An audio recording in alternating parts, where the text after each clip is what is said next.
AVS TV seen YouTube bi lay jox ay xibaar yu wér te wóor abonneel gaaw te activé cloche de notification bi AVS TV à vos services.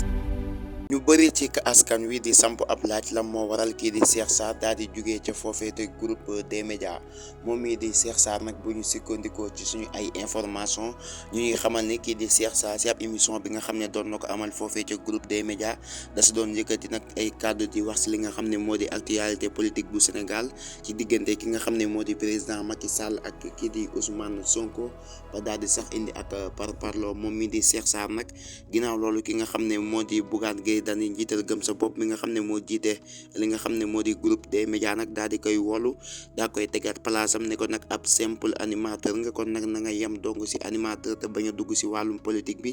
ginnaaw noonu nag ki nga xam ne nag moo di Cheikh Sarr daal dina koy tontu li mu ko tontu nag ne ko nag man nag damay liggéey si li nga xam ne sama métier nag dafa yëngatu si wàllum wax bu baax a baax kon nag am naa droit nag di wax si li nga xam ne mooy indiwaat jàmm ci sudu réew am naa droit tamit di wax tamit si li nga xam ne moo di politique bi ngir mu mën a am li nga xam ne moo di xàjj ak seen ci noonu nag si la coow nag daal di dox seen diggante bi ñu xëyee nag lañ daal di gis ne ki nga xam ne moo di Cheikh Sarr daal di jébbal ab lettre de démission ki nga xam ne moo di patron di Bougane Gueye Dany mbokk yi di leen jaajëfal ci ànd beeg AVS TV jërë ngeen jëf. AVS TV seen YouTube bi lay jox ay xibaar yu wér te wóor abonneel gaaw te activé cloche de notification bi AVS TV à vos services.